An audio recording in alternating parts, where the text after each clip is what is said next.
What is going on, guys? Welcome back to Hippo Supercoach, and today we're going to be going through my top 5 locks for season 2025. So, quick glance at the team. This is it. I'm pretty happy with it, to be honest. We'll talk about it a little bit at the end of the video, but for now, let's talk about top 5 locks. So, at number 5, we have Zak Butters.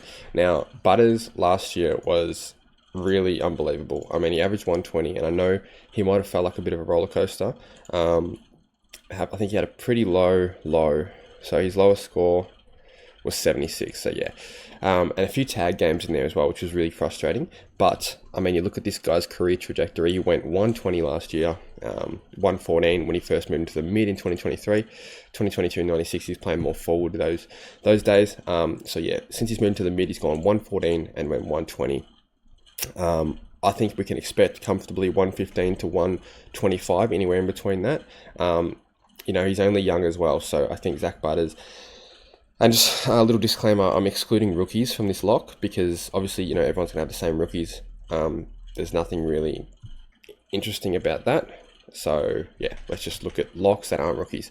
So I think Zak Butters, obviously you're paying, pretty top dollar, 648k, but I think, set and forget.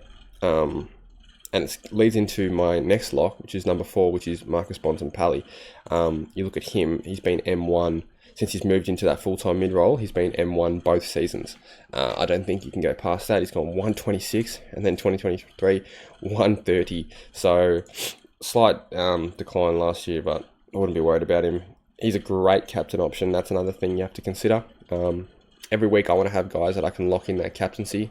Obviously, a low of 73 is not great.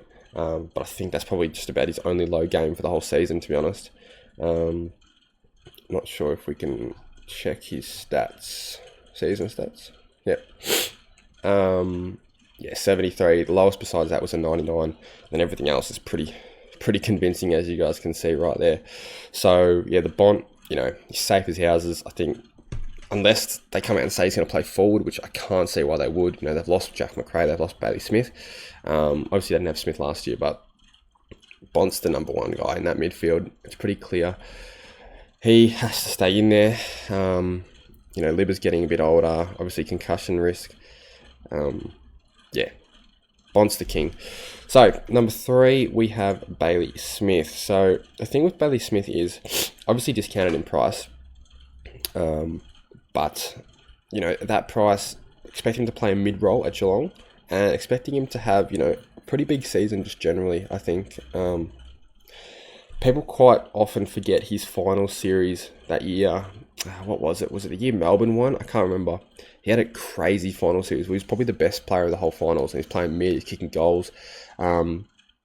I expected that kind of level for Bailey Smith this year. Now, no one really to fight mid-time for him.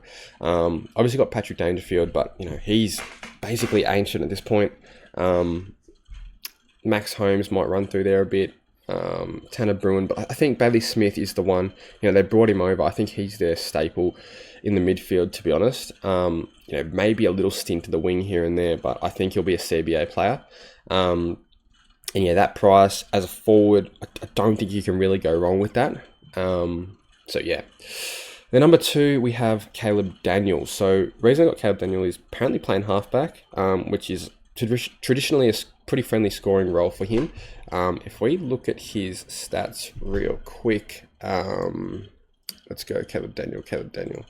Because he's actually had some years where he was actually a premium.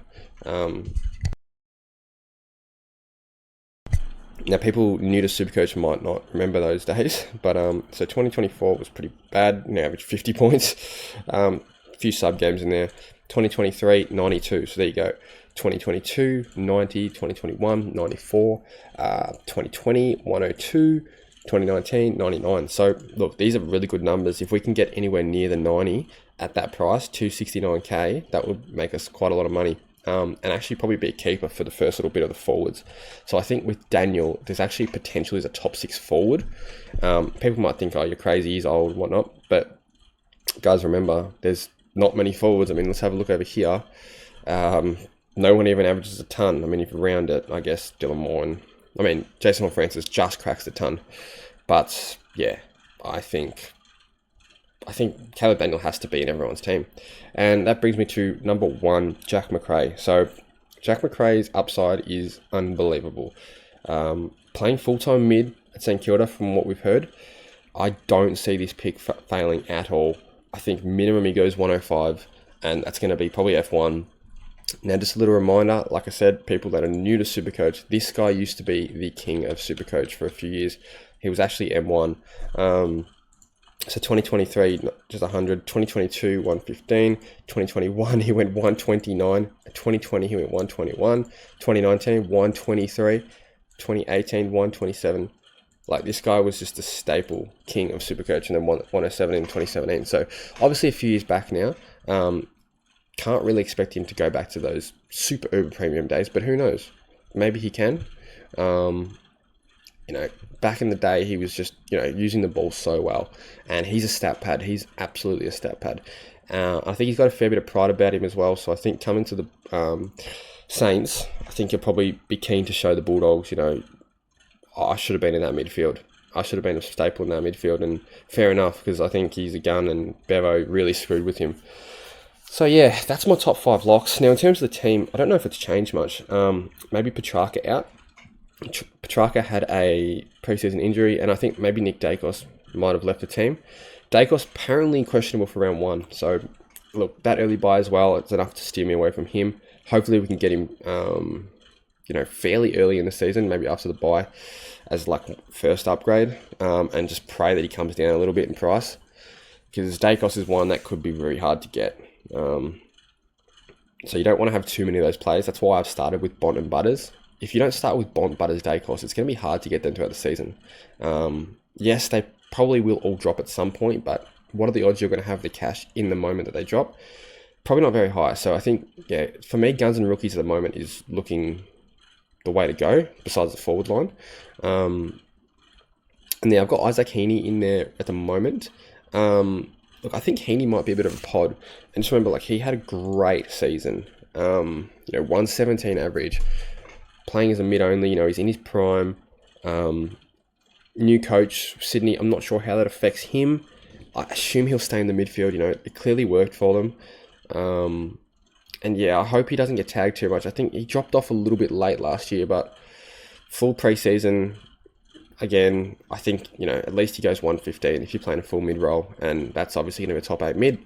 So I'm happy with him. A little bit of a pod, and we know how much he can score. It was a nightmare not owning him early days in 2023. So 2023? 2024, sorry. Jeez, these years are flying. It was a nightmare not owning him in 2024. So, I think I'm just gonna start him, to be honest, unless they come out and say he's not going to play midfield. Got Sarong in there. I'm not sure I had him before, but yeah, Sarong, pretty good career trajectory. I think he'll go close to last year, if not maybe a little bit more.